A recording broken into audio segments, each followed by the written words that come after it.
Good morning everyone, welcome to my YouTube channel. आशा करता हूँ आप सब लोग ठीक होंगे। आज 25 दिसंबर है। Merry Christmas to you all. So हमारा जो टॉपिक चल रहा था वो इंडियन पीनल कोड की सीरीज का था। हम पहले हर्ट पढ़ चुके हैं। आज हमारा जो टॉपिक है वो है ग्रीवियस हर्ट के ऊपर। ठीक है, तो शुरुआत करते हैं ग्रीवियस हर्ट के बारे में। देखो, सबसे पहले आपको मैं हर्ट के बारे में बता दूं। अगर ये हमारा हर्ट है ना। हर्ट क्या हुआ? हमारा जीनस हुआ। अब इसके अंदर जो हमारा आता है वो होता है ग्रीवियस हर्ट। ग्रीवियस हर्ट जो है वो हमारी स्पीशी है। तो अगर हम ऐसा कह रहे हैं तो ये हम बोल सकते हैं कि हर ग्रीवियस हर्ट के अंदर एक हर्ट का एलिमेंट होता है। अब वो हर्ट कब ग्रीवियस हर्ट बन जाए, इसके लिए हमें बता रखा है सेक्शन नंबर 320। सेक्शन नंबर 320 के अंदर ना 8 क्लॉजेस हैं। अगर आपका हर्ट जो है इन 8 क्लॉजेस के अंदर फॉल कर जाएगा तो वो हर्ट जो है ग्रीवियस हर्ट बन जाता है।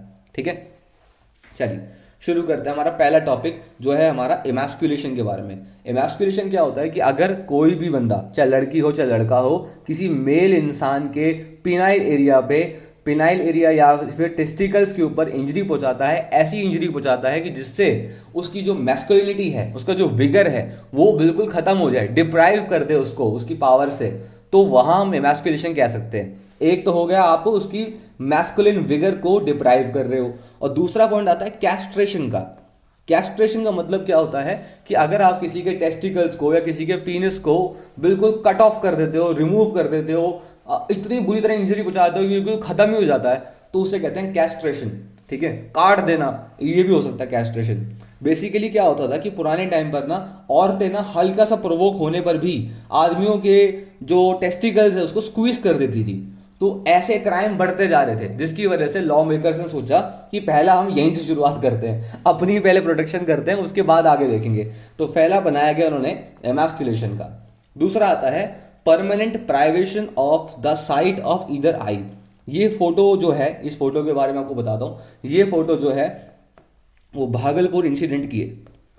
भागलपुर इंसिडेंट आपको पता होगा, बिहार में एक इंसिडेंट हुआ था जिसके अंदर जो पुलिस वाले थे ना, वो क्राइम को रोकने के लिए इन सारे एक्यूज की, जितने भी ऑफेंडर्स थे या फिर जो अंडर ट्रायल प्रिजनर्स थे या जो भी लॉकअप में गिरफ्तार कर लिए जाते थे, उनकी आंखों में एसिड डाल दिया जाता था। एसिड डाल के उनकी आंखें बिल्कुल खत्म कर दी जाती थी।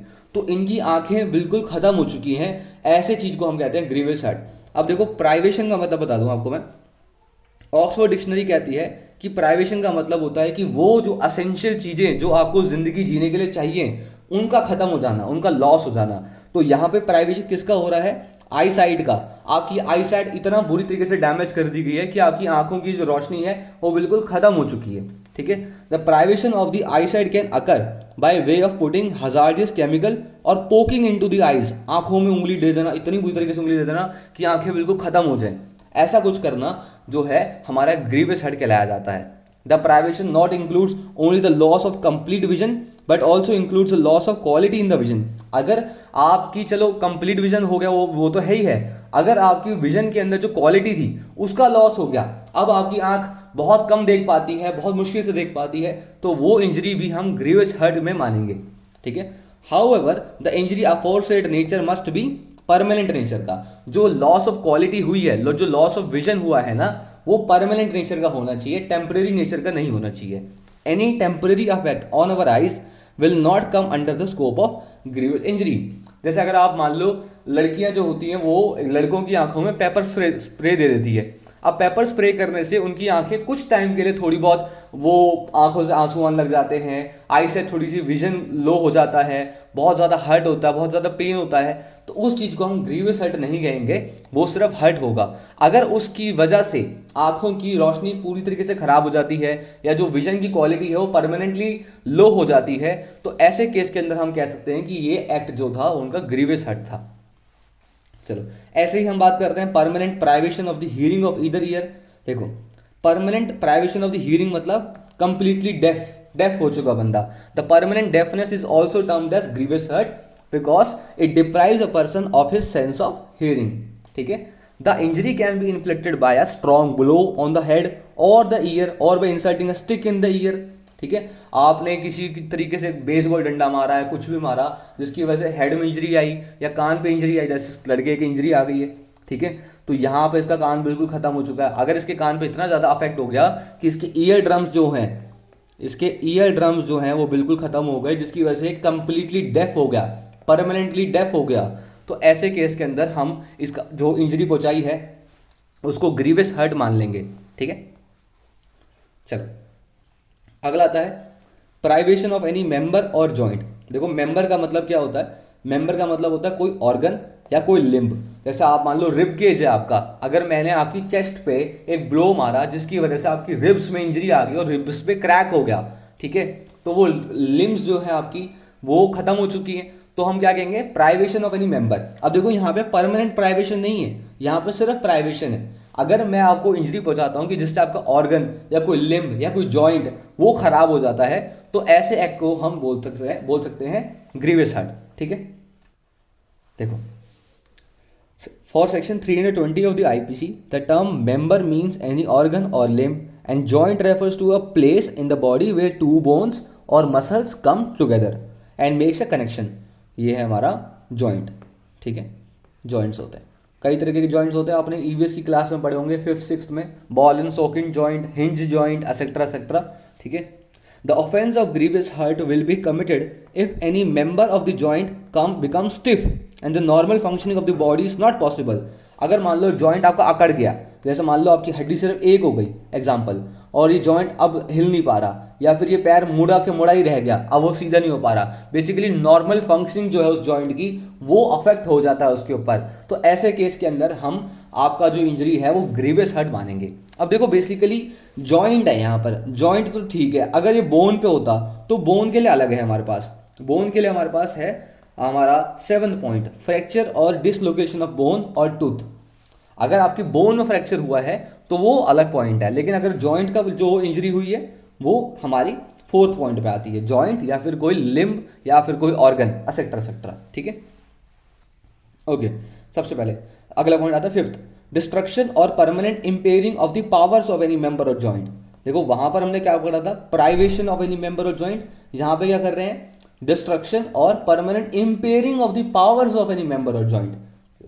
This clause deals with the permanent impairment of the powers of the limb or joint. Under this clause, the loss of hand or the loss of a little finger, etc. etc. की amputation हो गया। अब जैसे इस लड़के का जो है उंगली कट गई है पूरी की पूरी, ठीक है, मेंबर जो है बिल्कुल परमानेंटली डिस्ट्रक्शन हो गया, उसका डिस्ट्रॉय हो गया है, तो ऐसे केस के अंदर हमारा जो एक्ट है वो हमारा 5th क्लॉज के अंदर फॉल करता है। कंप्लीटली डिस्ट्रॉय हो गया आपका वो ऑर्गन, कंप्लीटली परमानेंटली इंपेयर हो चुकी है उसकी पावर्स, उस जॉइंट की, उस मेंबर की, तो हमारा 5th पॉइंट आएगा। अगर सिर्फ प्राइवेशन हुआ है, लॉस हुआ है आपका, तो फिर 4th पॉइंट में आता है कि यहाँ पर थोड़े बहुत चांसेस है कि ठीक हो जाए, यहाँ तो बिल्कुल चांसेस है ही नहीं ठीक होने के। ठीक है, चलो आगे बात करते हैं हम अपना 6th point, permanent disfiguration of the head और फेस। यहां पर क्या है, the permanent disfiguration of the face और head also comes under the scope of grievous hurt. The term disfigure का मतलब क्या होता है, कोई एक्सटर्नल इंजरी, जैसे ये इंजरी हुई है ना, ये एक्सटर्नल इंजरी है। ठीक है, it is important to note that if the face और head is deformed for causing injury, अगर आपने उसका फेस का नक्शा बिगाड़ दिया पूरा का पूरा, हेड पे क्रैक दे दिया एकदम, ठीक है, अब ये हेड का क्रैक जो है वो उसके निशान हमेशा रहेंगे, ठीक है, तो ये हमारा ग्रीवियस हर्ट होगा। Then it will also amount to grievous hurt even though the injury may not have impacted their functioning either temporarily और परमानेंटली। ठीक है, जैसे एग्जांपल, आपने क्रैक तो दिया लेकिन सर अभी बचा रहा, ज्यादा उसके अंदर हुआ नहीं, लेकिन उसका फेस तो जो है हमारा वो तो पूरा डिसफिगर हो गया ना, भले अंदर से उसको चोट ना लगी हो तो नहीं, लेकिन ऊपर से तो फेस डिसफिगर हो गया, तो ऐसे केस के अंदर आपका जो केस होगा वो ग्रीवियस हर्ट होगा। ठीक है, पहले क्या होता था कि जो एसिड अटैक होता था, एसिड अटैक के अंदर हम इसके अंदर फॉल करवाते थे, लेकिन अब हमने एसिड अटैक को अलग से सेक्शन बनाकर उसको अमेंड करके उसकी अलग से पनिशमेंट दे दी है, तो वो यहां पर नहीं लाते हम। ठीक है, the example of grievous hurt includes tearing of ear, जैसे आपने रॉन्ग टर्न पिक्चर देखी होगी, रॉन्ग टर्न के अंदर क्या वो हाथ काट देता है, मुंह काट देता है वगैरह वगैरह, तो वो सब सारे इसके अंदर आ जाएंगे। Cutting the nose, attacking the cheeks with sharp object, एक आपने कोई मूवी थी शायद मर्दानी थी एक्सेट्रा, उसमें क्या होता है, लड़का जो है रेप करने के लिए उस लड़की का जो चीक्स है वो पूरा खा जाता है दांतों से, तो ऐसे केस जो होते हैं वो सारे इसके अंदर फॉल करेंगे, ग्रीवियस हर्ट के अंदर फॉल करेंगे। ठीक है, 6th पॉइंट के अंदर। द परमानेंट स्कार और mark remaining after putting hot iron on the face of a girl is also an example of disfigurement. देखो कितना ज़्यादा सैडिस्ट लड़का होगा, कितना ज़्यादा पेन उसको हुआ होगा इस ऐसे केस के अंदर जिसमें लड़के ने लड़की को गरम प्रेस लगा दी उसके चेहरे पे, जिससे परमानेंट स्कार या परमानेंट मार्क आ गया उसके ऊपर। ठीक है, तो ये जो होता है ग्रीवियस हर्ट माना जाता है। ठीक है, अच्छा 7th पॉइंट, फ्रैक्चर और डिसलोकेशन ऑफ अ बोन और tooth. The term fracture means breaking of the bone. तो इस सेक्शन के अंदर आएगा कि इवन अ क्रैक और a cut in the bone will also be considered as a fracture. तो अगर हल्का सा भी कट लग जाता है, क्रैक हो जाता है बोन के अंदर, तो वो हमारा ग्रीवियस हर्ट माना जाता है। लेकिन कट ऐसा ना हो कि सिंपल से स्क्रैच आया है आपके ऊपर, और ऐसा ना हो, थोड़ा तो हो कि हाँ चलो बोन हल्का सा क्रैक्ड हो गया है या फिर टूट गया है, कुछ हो गया ऐसा, तो फ्रैक्चर होना चाहिए प्रॉपर। ठीक है, या तो फिर आपका टूथ निकल जाए, क्योंकि टूथ भी तो हड्डी है, दांत हमारी हड्डी तो होती है, तो वो निकल गई तो बेसिकली वो क्या हो गया, फ्रैक्चर ऑफ बोन ही हो गया एक तरह से। तो इसलिए हमने टूथ को भी कंसिडर करा है यहाँ पे। ठीक है, apart from fracture, dislocation of the bone और the joint also falls under the scope of grievous hurt. अगर आपका बोन डिसलोकेट हो गया है तो वो केस भी हमारा ग्रीवियस हर्ट के अंदर माना जाएगा। अच्छा, अब 8वां आता है जर्नल ग्रीवियस हर्ट। ये है जर्नल ग्रीवियस हर्ट। इसके अंदर क्या होता है कि ऐसा हर्ट जो आपकी लाइफ को इंडेंजर करे। अब endangering the life of other हमारा 336, 337 और 338 के अंदर मेंशन कर रखा है, लेकिन वहां पर जो इंडेंजरिंग है ना वो कैसी है, by rash and negligent act. लेकिन यहां पर क्या है, आपका जो हर्ट है वो इंटेंशनल है। तो अगर आप इंटेंशनली ऐसा कोई हर्ट करते हो जिससे लोगों की जिंदगी रिस्क पे आ जाए, तो ऐसे केस के अंदर वो आपका केस फॉल करेगा। उसके बाद और आता है, या तो आप ये कर रहे हो या फिर आप सफरर को ऐसा हर्ट पहुंचा रहे हो जिससे उसको सिवियर बॉडीली पेन हो और उसका जो पेन हो कम से कम 20 दिन तक का हो। देखो यहां पर क्या होता है कि अगर सिंपल आप एडमिट हो चुके हो, मान लो 20 दिन के लिए एडमिट हो चुके हो, तो वो आपका ग्रीवियस हर्ट शायद ना माना जाए। और मान लो एग्जांपल आपको ऑपरेशन करवाना है, ठीक है, लेकिन आप ऑपरेशन के लिए कोऑपरेट नहीं कर रहे, आप कंसेंट नहीं दे रहे हो। अगर आपका ऑपरेशन हो जाएगा, छोटा सा ऑपरेशन है हल्का सा, जैसे मान लो मेरा हाथ कट गया एग्जांपल, तो मेरे टाँके लगने हैं, है ना, तो मैं टाँके नहीं लगवा रहा, तो खून बह जा रहा है, तो वो फिर ग्रीवियस हर्ट में आप कंसीडर करना अगर चाहो तो शायद मुश्किल हो जाए। ठीक है, तो ऐसे केस में क्या होना चाहिए कि आपका सिवियर बॉडीली पेन है और आप बहुत कोशिश कर रहे हो उसको ठीक होने की, लेकिन कम से कम 20 दिन लेके चला गया वो आपके और वो ठीक नहीं हुआ। और या तो ऐसा पेन है जो कि सिवियर है, या फिर 20 दिन तक आप अपने ऑर्डिनरी परस्यूट्स का पालन नहीं कर पाए, जो आप नॉर्मल डेली रूटीन करते थे वो नहीं कर पा रहे हो आप। ठीक है, मान लो किसी ने आपके पैर पे इतनी तरीके से बेसबॉल से मारा या फिर डंडे मारे, घूसा मारा, लाठियां मारी, जिसकी वजह से आप चल तक नहीं पा रहे। अब इतना पेन है आपको अपनी बॉडी के अंदर कि आप चल तक नहीं पा रहे हो, तो वो क्या होगा कि आप you are unable to follow your ordinary pursuits. ठीक है, तो grievous hurt also include those injuries which put the life of a person at risk. This clause also includes all those injuries which causes severe bodily pain and makes the person unable to follow his daily work for a period of 20 days. चलो अब बात करते हैं voluntarily causes grievous hurt क्या होता है। देखो voluntarily causing grievous hurt, सबसे पहले whoever voluntarily causes hurt, आपने हर्ट कॉज करा, if the hurt you intends to cause, जो आपने हर्ट करा आपकी इंटेंशन थी उस हर्ट को कॉज करने की, या आप जानते थे कि जो आप हर्ट कॉज कर रहे हो वो हर्ट तो है ग्रीवियस हर्ट। ठीक है, ग्रीवियस हर्ट क्या है, 1 से लेकर 8 पॉइंट जो हमने अभी पढ़े हैं। और अगर जो देखो आपकी इंटेंशन थी ग्रीवियस हर्ट करने की, या आपकी नॉलेज थी कि जो हर्ट कर रहे हो ग्रीवियस हर्ट है, एंड दोनों कंडीशंस का फॉलो होना जरूरी है। एक तो आपकी इंटेंशन थी या आपकी नॉलेज थी कि जो आप हर्ट कॉज कर रहे हो ग्रीवियस हर्ट है, साथ ही साथ जो हर्ट आपने एक्चुअली कॉज कर दिया, जो हर्ट आपने एक्चुअली कॉज कर दिया वो वाकई ही ग्रीवियस हर्ट था। ठीक है, अब जैसे एग्जांपल, मेरी इंटेंशन है आपको बेसबॉल से माथा फोड़ देने की, लेकिन बेसबॉल का जो बल्ला था वो तो आपके सिर्फ बैक पे लगा और आपको हल्की सी इंजरी हुई, तो क्या वो ग्रीवियस हर्ट होगा? नहीं होगा। मेरी इंटेंशन नहीं थी आपको ग्रीवियस हर्ट कॉज करने की, लेकिन गलती से क्या हुआ कि वो ऐसा इंजरी हो गई जिससे आपको ग्रीवियस हर्ट हो गया। तो जब मेरी इंटेंशन नहीं थी ना मेरी नॉलेज थी, तो भी मैं लायबल नहीं हूँगा। तो दोनों चीज़ें को होना जरूरी है, एंड लिखा हुआ है यहाँ पे, एक तो ये होना चाहिए और एक ये होना चाहिए। ठीक है, लेकिन एग्जाम्पल, अगर मेरी इंटेंशन थी कि उन 8 पॉइंट में से मैं कोई एक पॉइंट करूं, एक क्लॉज वाला ग्रीवियस हर्ट करूं, लेकिन मैंने कोई दूसरा ग्रीवियस हर्ट कर दिया तो कोई दिक्कत नहीं है। करना तो मैंने ग्रीवियस हर्ट ही था ना, चाहे एक हो चाहे दूसरा हो, इससे कोई फर्क नहीं पड़ता। ये बता रहा है explanation. A person is not said voluntarily to cause grievous hurt except when he both causes grievous hurt and intends to knows himself to be likely to cause grievous hurt, but he is said voluntarily to cause grievous hurt if intending or knowing himself to be likely to cause grievous hurt of one kind but he actually causes grievous hurt of another kind। तो अगर मैंने एक grievous hurt cause करने की intention रखी थी लेकिन दूसरा ग्रीवियस हर्ट हो गया तो कोई दिक्कत नहीं है। लेकिन अगर मेरी इंटेंशन हर्ट कॉज करने की थी और ग्रीवियस हर्ट हो गया तो मैं लायबल नहीं हूं, या मेरी इंटेंशन थी ग्रीवियस हर्ट करने की लेकिन हर्ट कॉज हो गया तो भी मैं लायबल नहीं हूं। ऐसा एग्जांपल देखो, ए इंटेंड करता है, A intending of knowing himself to be likely permanently disfigured face. अब ए की इंटेंशन क्या है कि वो जेड का फेस परमानेंटली डिसफिगर करना चाहता है, तो ये तो भैया ग्रीवियस हर्ट है, ठीक है। उसने ब्लो दिया, उसने ब्लो करा जेड को, और लेकिन जेड का फेस तो परमानेंटली डिसफिगर नहीं हुआ। अगर यहां तक देखें तो यहां तक तो हर्ट हो रहा है, तो ए तो लायबल नहीं होगा। बट जेड का क्या हुआ, जेड को एक सिवियर बॉडीली पेन हुआ जो कि 20 दिन तक चला, तो अब ये हो गया दूसरे काइंड का ग्रीवियस हर्ट। तो जब दूसरे काइंड का ग्रीवियस हर्ट हो चुका है तो हम ए की लायबिलिटी क्या बोलेंगे, वॉलंटरली कॉजिंग ग्रीवियस हर्ट, ठीक है।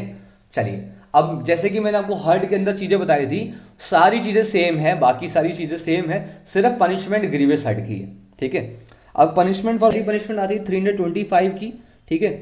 325 में क्या पनिशमेंट है हमारी, 7 साल तक की सजा है, साथ में फाइन अलग से। तो कोई भी अगर वॉलंटरली ग्रीवियस हर्ट करेगा उसको सजा के लिए कितनी मिलेगी, 7 साल तक की, और फाइन अलग लगेगा साथ ही साथ, एंड लिखा हुआ है, ठीक है। अब आता है 326, voluntarily causing grievous hurt by dangerous weapons और मीन्स। हमने 324 में पढ़ा था voluntarily causing hurt by dangerous weapon और मीन्स, सब सेम है, सिर्फ हर्ट की जगह ग्रीवियस हर्ट आ गया है। सजा कितनी है, उम्र कैद तक की सजा है या फिर 10 साल तक की सजा है, और जुर्माना तो लगेगा दोनों केस में, ठीक है। 326A 326B ये मैं आपको अगली वीडियो में कराऊंगा, बहुत ज्यादा क्रिटिकल एनालिसिस करना है इस सेक्शन का, ठीक है। आगे बढ़ते हैं 329 के अंदर, ये 27-28 मैंने आपको करा दिए थे, voluntarily causing grievous hurt to extort property. 327 के अंदर क्या था, हर्ट था सिर्फ, यहाँ ग्रीवियस हर्ट है, सजा अलग है, उम्र कैद तक की सजा है या फिर 10 साल तक की सजा है, और जुर्माना अलग से। हाँ, आगे आता है 331, 331 के अंदर क्या है आपका, जो है ग्रीवियस हर्ट कॉज करने की सजा है, कन्फेशन एक्सटॉर्ट करने के लिए या फिर रिस्टोरेशन करवाने के लिए प्रॉपर्टी की, ठीक है। तो इसके अंदर जो सजा होगी आपकी वो 10 साल तक की सजा होगी और फाइन अलग होगा, ठीक है। अब यहां पर क्या है, सब सेम था हमारा, 330 के अंदर जो था बिल्कुल बस वॉलंटरली कॉजिंग हर्ट था, यहां पर 331 में क्या है, ग्रीवियस हर्ट है, कन्फेशन ऑब्टेन करवाने के लिए या फिर प्रॉपर्टी को रिस्टोर करवाने के लिए, ठीक है। आगे आते हैं 333, voluntarily causing grievous hurt to deter public servant from his duty. Public servant को अपनी ड्यूटी डिस्चार्ज ना करने के लिए अगर आप ग्रीवियस हर्ट कॉज करते हो तो सजा कितनी है, 10 साल तक की सजा है और फाइन अलग से। सब सेम है, 332 जैसा सेम है, बस वहां हर्ट था, यहां पर ग्रीवियस हर्ट है और कुछ नहीं है। फिर आता है voluntarily causing grievous hurt on provocation, ये 334 जैसा ही सेम, बस सजा कितनी है, 4 साल तक की सजा होगी, ठीक है, या फिर और 2000 रुपए तक का फाइन हो सकता है आपको, या दोनों हो सकते हैं, ठीक है। अच्छा, अब एंडेंजरिंग लाइफ और पर्सनल सेफ्टी मैंने को करा दिया था। इसके अंदर क्या होता है कि अगर आप कोई रैशली काम करते हो, कोई रैश एक्ट करते हो या फिर कोई नेग्लिजेंट एक्ट करते हो जिससे ह्यूमन लाइफ एंडेंजर हो जाए या पर्सनल सेफ्टी एंडेंजर हो जाए, तो सजा कितनी है, 3 महीने तक की मिलती है, 250 रुपए तक का जुर्माना हो सकता है और बहुत हो सकता है। लेकिन अगर यही आप ग्रीवियस हर्ट कर दो उसके अंदर, ठीक है, आप रैश एक्ट कर रहे थे, नेग्लिजेंट एक्ट कर रहे थे, रैशनेस के चक्कर में किसी को ग्रीवियस हर्ट हो गया, तो सजा कितनी है, 2 साल तक की है और 1000 रुपए तक का जुर्माना है। लेकिन अगर आपने इंटेंशनली करा एंडेंजरिंग लाइफ में ग्रीवियस हर्ट, तो हमने देखा था ना 8 पॉइंट, तो 8th पॉइंट था हमारा 320 का, तो उसमें सजा कितनी, 7 साल तक की सजा थी। लेकिन यहाँ इंटेंशन नहीं है, नॉलेज नहीं है, यहाँ रैश एक्ट है, नेग्लिजेंट एक्ट है, तो सजा कितनी है, 2 साल तक की सजा है या फिर 1000 रुपए तक का जुर्माना है, या दोनों है, ठीक है। तो ये टॉपिक था हमारा ग्रीवियस हर्ट का। आशा करता हूं आपको ये सारा पसंद आया होगा। तो thank you, have a nice day.